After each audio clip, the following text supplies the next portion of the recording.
Hey guys, the last thing I want to share with you as we go into 2013 is the idea and the ability to make changes and make decisions happen like that, right? It goes kind of along the same lines as your state change, right? That's just another decision, a decision to come out of a slump and into a powerful position that's going to empower you and help you take action in your decisions, right? But with decisions comes standards. What is your standard for living, right? Typically, when a decision has to be made and it's a must, it's because your standard is not being met. And it can be anything from relationships to your physical fitness to your diet. I mean, it could be your work atmosphere. It could be anything that, spans your lifestyle, right? But the power to make a decision and make one that has momentum and reinforcement behind it is kind of one of those things that is elusive for a lot of people. They know that they're not happy in a current situation or not happy with how things are. They're pent up and they're frustrated about why it is that way, but they don't know how to truly make a decision that will actually have some change follow it, right?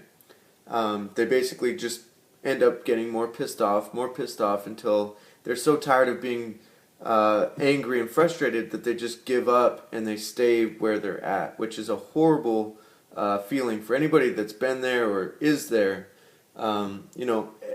Just know that you're not alone in that situation. All you really have to focus on now is making that decision a must. Deciding that where you're at is not up to your standard. And once you realize that, one other thing that you can do to really emotionally charge your decision to make it even more powerful and have even more momentum behind it is play out the scenario of what would happen if nothing changed, if I stayed in this job that I'm not happy with, right? What would happen if I continue on the track that I'm on where I put on 5 pounds every year? Let's play that one out just for an example, right? Say you put on 5 pounds every single year since you were 30. We'll just throw some numbers out, right? Let's say you're 35, so you've put on 25 pounds since you were at your most athletic at 30 years old, right? If you continue down that track, let's just kind of shoot it out. 5 years, you will not put on another 25 pounds. That's 50 pounds, right? Shoot out another 5 years. That's another 25. That's 75 pounds. Now tell me this. If you were athletic, young, vibrant, full of energy, full of excitement, willing to go on, take on any task with adventure and all that good stuff, at 30, because your body was healthy and able and willing to do all those things that you demanded of it, do you think you're going to be happier or a little bit frustrated when you have 75 pounds holding you back from those things that you used to be able to do so well? Right? It's pretty simple. You're going to be very frustrated with not only the fact that you can't do what you used to do and enjoy it the same way, but you're going to be very frustrated that you let yourself do that. And you're going to start to beat yourself up. And then that pretty much spirals straight into eating more and not taking care of yourself, right? It's kind of a nasty little spiral that people take when they get frustrated with themselves. They decide, oh, I need some comfort. And for a lot of us, that's time in front of the TV with a bag of chips sitting in our lap. Or, going out and having a big bowl of pasta with friends and, just trying to forget about it and have a good laugh and have good times with friends with food, right? And nothing's wrong with that, but you have to acknowledge what the reasoning is behind your actions, okay? So getting back onto, stepping up your standards and reaching for that next level and making a decision to make that happen, you've got to make sure that there's power behind it. So if you have to play it out like we just did with the weight gain example, do it. I mean, vividly imagine what your life would be like if X, Y, and Z stayed exactly the same. Would you be happy? Probably not, right? You already know the answer to that. We're not necessarily trying to figure out, is it worth it or not? We already know it's worth it. We're trying to drive it home with emotion, with, what is the worst case scenario that's going to happen if I stay here? And then that basically forces us to turn that decision into a must. It must happen now, and there's no turning back, right? That has real power behind it, rather than, yeah, I should probably lose some weight, right?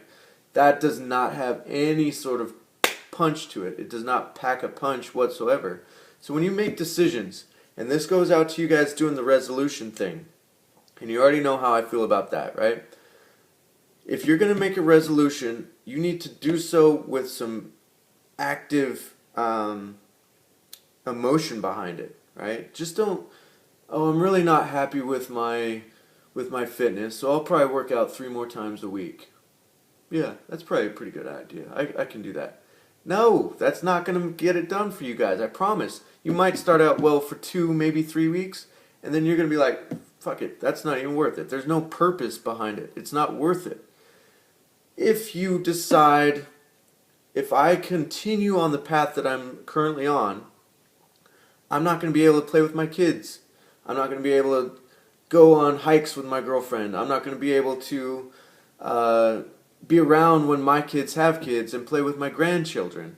I'm not going to be able to enjoy those times with friends and family when it's an active situation, because my body just cannot handle what it should, because I've neglected it. I haven't taken care of it, right? And that ties back into coming from a place of gratitude.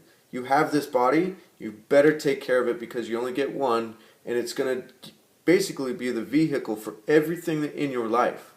So these 3 things all tie together, and I hope that you guys understand and grasp all this stuff and actually make it a priority to focus on those 3 things as you go into 2013, right? It sounds simple enough, and it really is, but there's a lot of focus that needs to go into it, and a lot of commitment that is going to be required on your part to make these things happen, right? So as we go or reach the end of 2012 and we head into 2013, focus on those 3 things. And again, it's basically change your state, come from a place of gratitude, and then reach for a higher standard and make decisions that are not only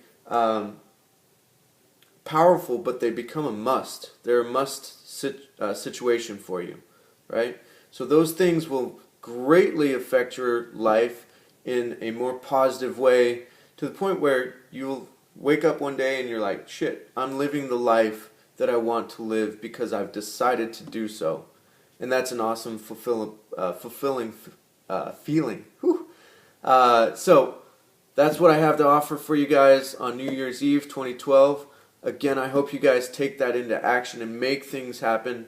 I'm going to be right there with you, leading from the front, learning, living, experiencing life, and then coming back and sharing it with you guys. So again, I just want to say thank you for the continued support, the continued following over the last year with the blog project.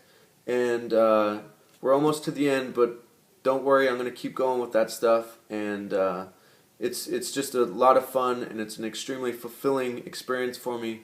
So I'm just going to keep knocking it out, and I hope you guys are right there behind me, willing to take on anything that goes on in life. All right? Be safe tonight. Make sure that you're smart so that you can make it to 2013 and make big things happen. All right? Love you guys. Peace.